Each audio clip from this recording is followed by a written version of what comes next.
आपको याद होगा कि जब दिल्ली के बॉर्डर पर किसानों ने केंद्र सरकार के नए कृषि कानूनों के खिलाफ प्रदर्शन किया था, तब तत्कालीन दिल्ली की केजरीवाल सरकार ने आंदोलन कर रहे किसानों को हर तरह की सुरक्षा और सुविधा मुहैया कराई थी। उन्हें बिजली, पानी, टॉयलेट जैसी तमाम बुनियादी सुविधाएं तब दिल्ली सरकार की ओर से मुहैया कराई गई और साथ ही केंद्र सरकार पर सवाल उठाए गए थे। उस समय आम आदमी पार्टी की ओर से किसानों के हित में तरह तरह की बातें कही गईं और पंजाब विधानसभा चुनाव 2022 में किसानों के संघर्ष का सहारा लेकर आम आदमी पार्टी पंजाब की सत्ता में आ गई।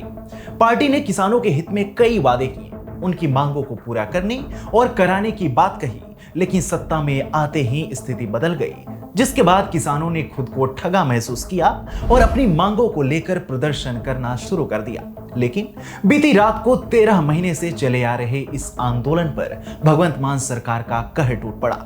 किसानों की मांगों को पूरा करने की बजाय भगवंत मान सरकार ने आंदोलन पर जेसीबी चलवा दिया। प्रशासन ने जेसीबी मशीनों और बुलडोजरों का इस्तेमाल करते हुए आंदोलन कर रहे किसानों के टेंट, अस्थायी बसेरे और अन्य संरचनाओं को ध्वस्त कर दिया। 5000 पुलिस फोर्स को लगाकर कई प्रमुख किसान नेताओं समेत 800 किसानों को गिरफ्तार कर उनके आंदोलन को कुचलने के पीछे की कहानी क्या है, चलिए समझते हैं। नमस्कार, मेरा नाम है अवनीश और आज के वीडियो में हम आंदोलन कर रहे किसानों पर पंजाब की आम आदमी पार्टी सरकार ने इतना क्रूरपूर्ण रवैया क्यों अपनाया, यह समझने का प्रयास करेंगे। गांव में एक कहावत है कि नेताओं पर भरोसा नहीं करना चाहिए। लोग कह रहे हैं कि केजरीवाल पर भरोसा करके जैसे दिल्ली वाले फंस गए थे, वैसे ही आम आदमी पार्टी पर भरोसा करके पंजाब वाले फंस गए हैं। लोग कह रहे हैं कि यह वही आम आदमी पार्टी है जिसने पंजाब विधानसभा चुनाव 2022 के अपने घोषणा पत्र में किसानों को लेकर कई तरह की बातें कही थी। आप पार्टी यह अच्छी तरह जानती थी कि दिल्ली के बॉर्डर्स पर चल रहा किसान आंदोलन पंजाब में नाक का सवाल है, इसलिए पार्टी शुरू से ही किसानों के साथ खड़ी नजर आई। इसके अलावा भ्रष्टाचार मुक्त सरकार का वादा, अवैध खनन और शिक्षा जैसे मुद्दों को पार्टी की ओर से उठाया गया था और सरकार बनते ही उस पर युद्ध स्तर पर काम करने की बात कही गई थी। लेकिन सरकार बनते ही पंजाब के आप सरकार में भ्रष्टाचार की दीमक लग गई। बलबीर सिंह जैसे कई नाम सामने आए जिसने भगवंत मान सरकार के दावों पर प्रहार किया। किसानों को भी उम्मीदें थी कि सरकार बनने के बाद आम आदमी पार्टी उनके हित में फैसला लेगी और केंद्र सरकार से उनके हित में उनकी मांगों पर बात करेगी। इंतजार करते करते कई महीने निकल गए, लेकिन सरकार की ओर से कोई कदम नहीं उठाए गए। उसके बाद फरवरी 2024 में पंजाब और हरियाणा के किसानों ने अपनी मांगों को लेकर दिल्ली की ओर कुछ करने का फैसला किया। दरअसल दिल्ली में चल रहे आंदोलन के समय पीएम मोदी के आश्वासन पर किसानों ने अपना आंदोलन खत्म किया था। उन्हें उम्मीद थी कि सरकार उनकी मांगों को पूरा करेगी और राज्य की मान सरकार उनकी मांगों को पूरा कराने में उनका साथ देगी, लेकिन ऐसा हुआ नहीं। किसानों की प्रमुख मांगे थी कि केंद्र सरकार एमएसपी को कानूनी रूप से लागू करे ताकि उनकी फसलों की उचित कीमत सुनिश्चित हो सके। इसके अलावा किसान कर्ज माफी, स्वामीनाथन आयोग की सिफारिशों को लागू करने और कृषि सुधारों की मांग भी कर रहे थे। इन्हीं मांगों के साथ किसानों ने शंभू और खनौरी बॉर्डर पर फरवरी 2024 में धरना शुरू किया, जिसके कारण इन क्षेत्रों में हाईवे बंद हो गए और आवागमन प्रभावित हुआ। इसी बीच पिछले 13 महीनों में कई बार सरकार और किसान नेताओं के बीच बातचीत हुई, लेकिन कोई ठोस समाधान नहीं निकल सका।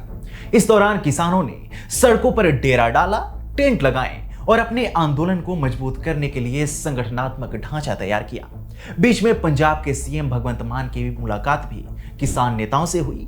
उनकी मुलाकात के बाद ऐसी खबरें सामने आई कि सीएम मान किसानों के साथ हो रही मीटिंग से गुस्से में बाहर निकल गए थे और मीटिंग पूरी नहीं हो पाई थी। उसके बाद अगले दिन प्रेस कॉन्फ्रेंस पर सीएम मान ने कहा था कि बॉर्डर पर आवाजाही बंद होने से राज्य को नुकसान हो रहा है। तभी से इस बात का अंदेशा लगाया जा रहा था कि मान सरकार कोई कठोर कदम उठा सकती है, लेकिन जिन किसानों के वोट से जीतकर वह सत्ता में बैठे हैं, उनकी मांगों को दबाने के लिए उनकी सरकार की ओर से ऐसा क्रूर कदम उठाया जाएगा, इसकी कल्पना किसी ने नहीं की थी। ध्यान देने वाली बात है कि 19 मार्च 2025 की शाम को मान सरकार के आदेश पर पंजाब पुलिस ने पहले तो शंभू और खनौरी बॉर्डर पर भारी संख्या में पुलिस बल तैनात किए। उसके बाद पुलिस ने क्रूरता से जेसीबी मशीनों और बुलडोजरों का इस्तेमाल करते हुए किसानों के टेंट, अस्थायी बसेरे और अन्य संरचनाओं को ध्वस्त कर दिया। इस दौरान कई किसान नेताओं को हिरासत में लिया गया, जिनमें जगजीत सिंह ढल्लेवाल और सरवन सिंह पंधेर जैसे प्रमुख नाम शामिल हैं। ढल्लेवाल संयुक्त किसान मोर्चा के सक्रिय सदस्य हैं और आंदोलन के प्रमुख चेहरों में से एक रहे हैं। इसके साथ ही खास तौर पर खनौरी सीमा और आसपास के संगरूर और पटियाला जिलों में इंटरनेट सेवाएं बंद कर दी गई हैं। सामान्यतः इंटरनेट बैन जैसी चीजें तब की जाती है जब किसी इलाके में दंगा भड़कता है या किसी अनहोनी की आशंका होती है, लेकिन शांति से चल रहे आंदोलन को कुचलने के बाद इंटरनेट बैन और मीडिया की एंट्री पर पाबंदी ने भी कई तरह के सवाल खड़े किए हैं। हालांकि यह कदम संभवतः अफवाहों और आंदोलन के प्रसार को रोकने के लिए उठाया गया। इसके अलावा पुलिस ने मीडिया को भी विरोध स्थलों तक पहुंचने से रोका, जिसके कारण घटना की सटीक जानकारी सीमित रही। सोशल मीडिया पर कुछ वीडियो और तस्वीरें सामने आई जिनमें बुलडोजर से टेंट उखाड़ते हुए और किसानों को हटाते हुए पुलिस दिखाई दे रही थी। पुलिस कार्रवाई के बाद किसानों ने इसे लोकतंत्र पर हमला करार दिया। उनका कहना है कि शांतिपूर्ण तरीके से अपनी मांगे उठाने का अधिकार उनसे छीना जा रहा है। हिरासत में लिए गए नेताओं की रिहाई और बातचीत की मांग तेज हो गई है। दूसरी ओर पंजाब सरकार का कहना है कि यह कार्रवाई कानून व्यवस्था बनाए रखने के लिए जरूरी थी। सरकार ने यह भी दावा किया कि किसानों को बार बार समझाने की कोशिश की गई, लेकिन वे हाईवे खोलने के लिए तैयार नहीं हुए। सोशल मीडिया पर भी इस मामले को लेकर भगवंत मान सरकार पर सवाल उठ रहे हैं। केंद्र सरकार ने अभी तक इस मामले पर कोई आधिकारिक बयान जारी नहीं किया है।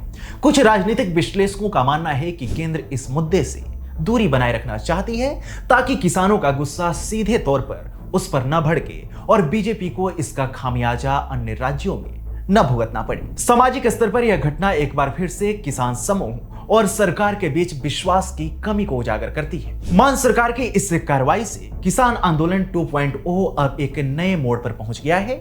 विरोध स्थलों के खाली होने के बावजूद किसानों ने संकेत दिए हैं कि वे हार नहीं मानेंगे।